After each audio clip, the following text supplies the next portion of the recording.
Re-education through labor, abbreviated laojiao, was a system of administrative detentions in the People's Republic of China in place from 1957 to 2013, which was generally used to detain persons for minor crimes such as petty theft, prostitution, and trafficking illegal drugs, as well as religious or political dissidents such as Falun Gong adherents. It was separate from the much larger laogai system of prison labor camps. Sentences under re-education through labor were typically for 1 to 3 years, with the possibility of an additional 1-year extension. They were issued as a form of administrative punishment by police, rather than through the judicial system. While incarcerated, detainees were often subject to some form of political education. Estimates on the number of RTL detainees on any given year range from 190,000 to 2 million. China Daily in 2007 estimated that there were a total of 310 re-education centers in China at the time. On December 28,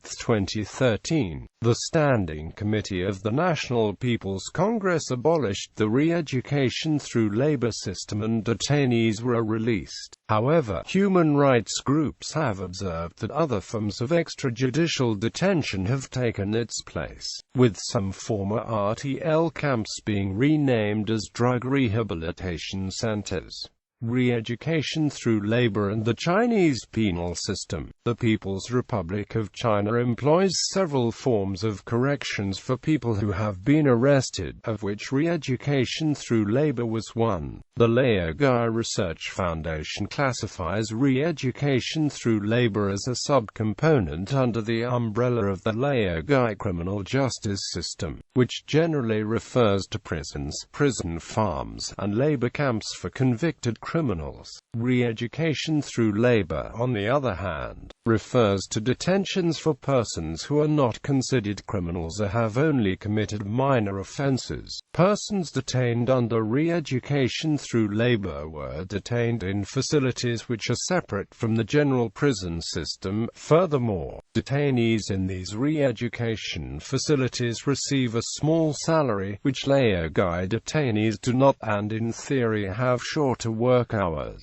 The laogai system is much larger than the re-education through labor system, with the Laogai Research Foundation identifying 1,045 laogai camps in 2006. Both systems, however, involve penal labor and often do not allow trials or judicial hearings. The term reform through labor, or laogai, was officially replaced with prison in 1994, and the term re-education center, or laojiao, was replaced with correctional center in 2007. Other components of the prison system include detention centers for individuals awaiting sentence or execution, and juvenile detention camps for individuals under a minimum age. The system formerly included components such as custody and repatriation for individuals without a residence permit, forced job placement, which has not been widely practiced since the 1990s, and shelter and investigation, a system of detentions for individuals under legal investigation, which was abolished in 1996.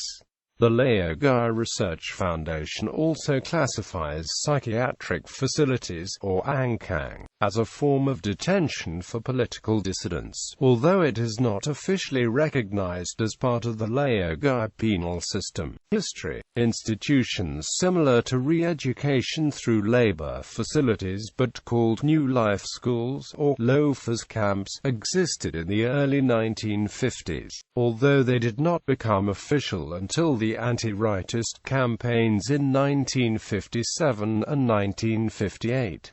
A report by Human Rights in China states that re-education through labor was first used by the Communist Party of China in 1955 to punish counter-revolutionaries, and in 1957 was officially adopted into law to be implemented by the Ministry of Public Security. The law allowed police to sentence both minor offenders and counter-revolutionaries or anti-socialist elements to incarceration in labor camps, without the right to a judicial hearing at trial, and did not allow judicial review to take place until after the punishment was being enforced. In the beginning there were no limits to the length for which detainees could be sentenced, and it was not until 1979 that a maximum sentence of 4 years was set. In 1983, the management and implementation of the re-education through labor system was passed from the Ministry of Public Security to the Ministry of Justice.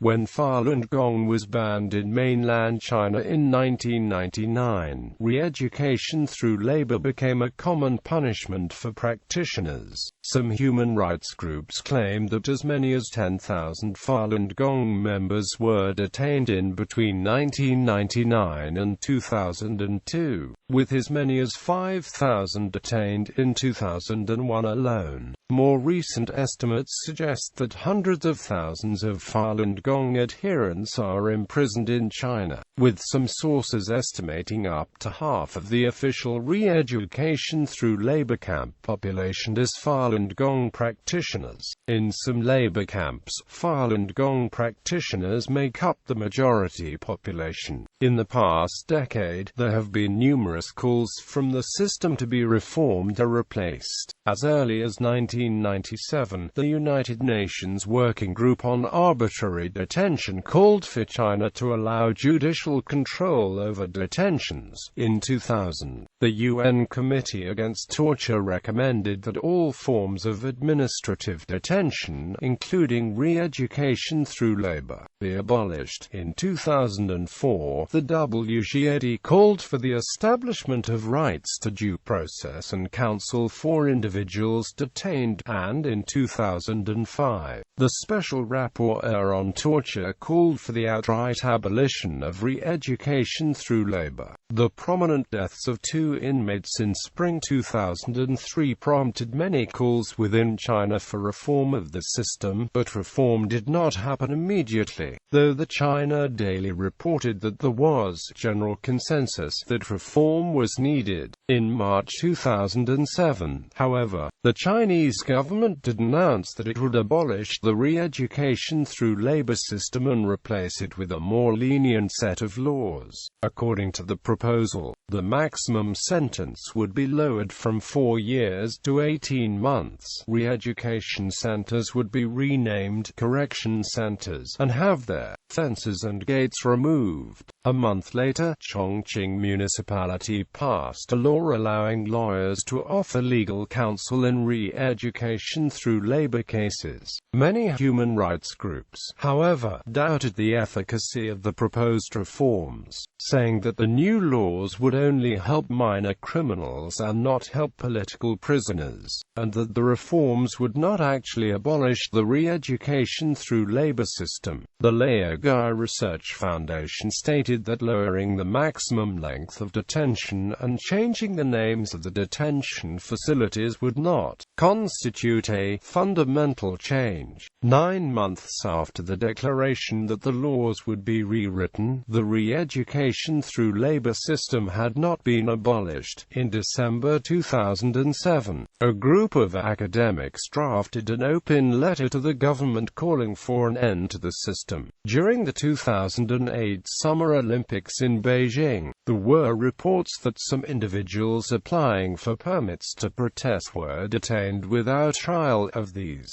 some were sentenced to re-education through labor. In the United Nations Human Rights Council's September 2008 Universal Periodic Review of the People's Republic of China, re-education through labor was listed as an urgent human rights concern, and as of February 2009 there remains a large number of active facilities. Statistics reports on re-education through labor have found it difficult to estimate the number of people in re-education centers, and nationwide statistics were often unavailable in the past. What data have become available often vary widely. Of these detainees, 5 to 10% are estimated to be political prisoners, and as many as 40% drug offenders. In 1998, nearly one-third of the known re-education camps were meant specifically for holding drug offenders. China Daily estimated that there were a total of 310 re-education centers in China in 2007. The 2008 edition the Laogai Research Foundation's biennial report listed exactly 319 confirmed re-education centers in China, and 74 unconfirmed ones, but estimated that the actual number might be much higher. The provinces with the most centers being Guangdong, Heilongjiang, and Henan. In a February 2009 meeting of the United Nations Human Rights Council, the Chinese government stated that there are 320 centers. The provinces with the most re-education centers include Guangdong, Liaoning, Heilongjiang, and Henan. As at the end of 2008, there were 350 labor camps in which were held 160,000 prisoners. Detentions, conviction and detention. Sentencing for re-education through labor is generally carried out by the police rather than by the judicial system, so individuals are rarely charged or tried before being detained. Public security bureaus are able to carry out administrative detentions for minor infringements that are not considered criminal acts. At least one analyst has suggested that local public security bureaus often abuse their authority and detain individuals for things such as personal vendettas. Individuals may also be sentenced to re-education through labor by courts, but the proportion of individuals who receive trials rather than going directly into administrative detention is determined in part by how much capacity that province has for re-education detainees. Provinces with large re-education through labor apparatus generally allow fewer detainees to have trials.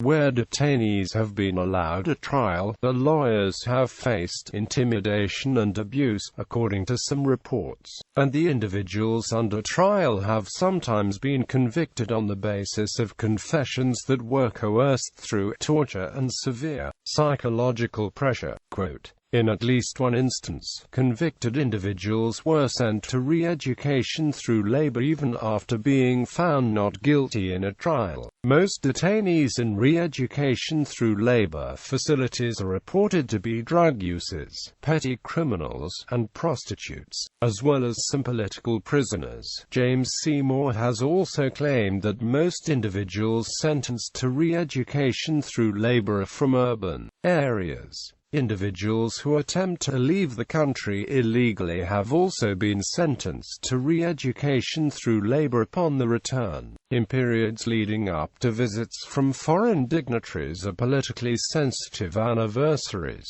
local authorities have supposedly detained undesirables, such as the homeless, mentally or physically disabled individuals, and migrant workers. One China specialist at the Rand Corporation has claimed that the police, faced with a lack of modern rehabilitation and treatment programs, use re-education through labor convictions to warehouse individuals for an increasing number of social problems. Quote, In some instances, individuals were sent to re-education through labor even after being found not guilty in a court of law. Detainees can seek to have the detention repealed through an administrative review of the decision or by filing an administrative litigation against the re-education through labor management committee that detained them, according to the advocacy group Chinese Human Rights Defenders. However, these options are ineffective, and the groups overseeing the reviews and litigations often have the same interests as the management committee that originally ordered the detention. Conditions in the facilities. The United States Department of State called the conditions in prisons harsh and frequently degrading, and said the conditions in re-education through labor facilities were similar, citing overcrowded living spaces, low-quality food, and poor or absent medical care. Detainees in camps are required to work for little or no pay, while Chinese law requires that prison laborers' workday be limited to 12 hours a day. The United States Department of State and the Laogai Research Foundation have speculated that re-education through labor detainees are forced to work longer. In 2001, sociologist Dean Roderick estimated that detainees generally worked 6 days a week, in total silence.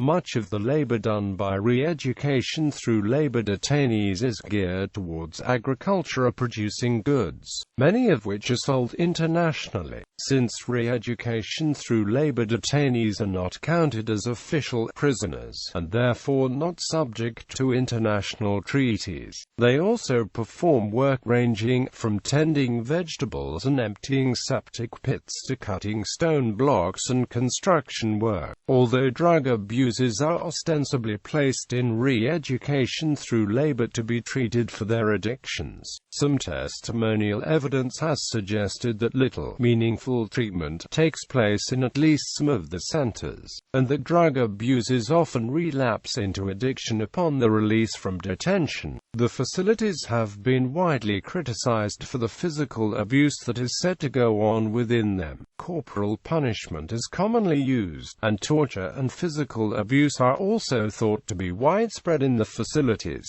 In April 2003, Zhang Bin, an inmate at the re-education facility Huladao City Correctional Camp, was beaten to death, reportedly by other inmates and by the labor supervisor. Zhang's death, along with the March 2003 death of inmate Sun Zhigang in a custody and repatriation prison, sparked calls within China for reform of the system, although reforms were not made immediately. Though most reports describe the conditions of re-education camps as brutal, there are some claims of prisoners being well treated. For example, when he was released from a 3-year re-education sentence in 1999, dissident Liu Xiaobo said that he had been treated very mildly, that he had been allowed to spend time reading, and that the conditions had been pretty good. Forced labor may include breaking rocks and assembling car seat covers, and even gold farming in World of Warcraft.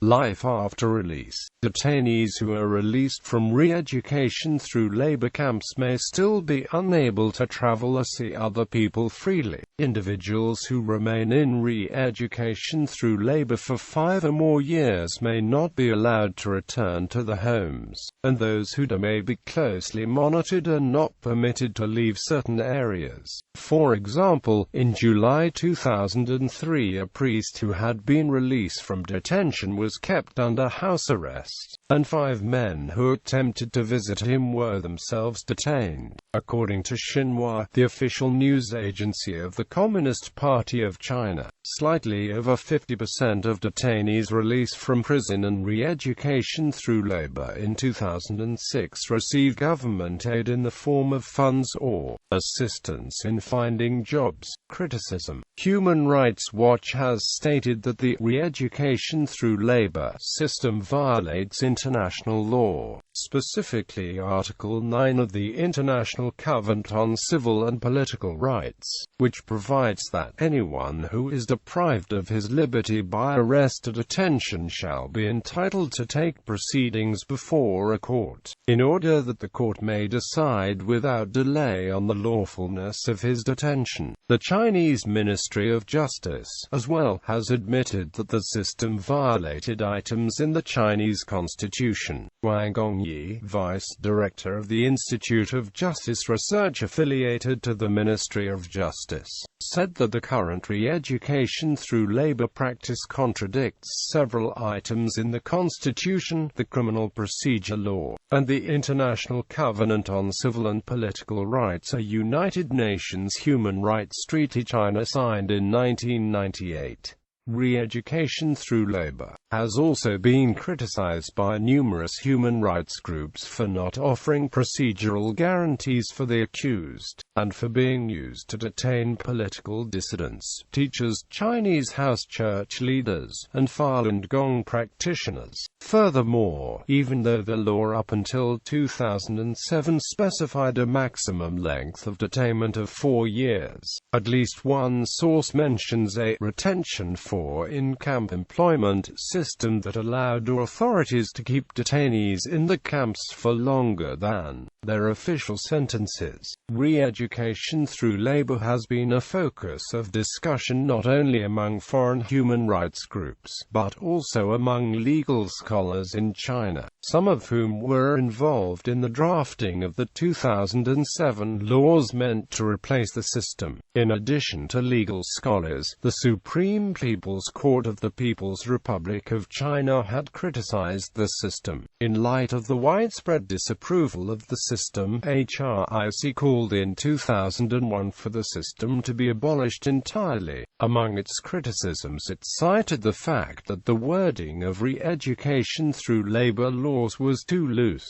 allowing authorities to manipulate it, the fact that the punishment given in re-education centers was too severe for the crimes committed, the abusive conditions at re-education centers, and the variation of re-education through labor laws from one province to another. Although many human rights groups and legal scholars both within and without China called for the reform or total abolition of re-education through labor, some groups have defended the system. A 1997 report in China's legal daily hailed re-education through labor as a means to maintain social peace and prevent and reduce crime. The Ministry of Public Security stated in 2005 that re-education through labor helped maintain rule of law and was mainly used for rehabilitating lawbreakers. In 2007, when new laws were drafted, the Ministry of Public Security was in favor of continuing the practice of not allowing judicial review before punishment was enforced. Profit opportunities. The laojiao system employs tens of thousands of people. Profits are made through sale of the products of forced labor and through the collection of bribes received to reduce sentences or to ensure that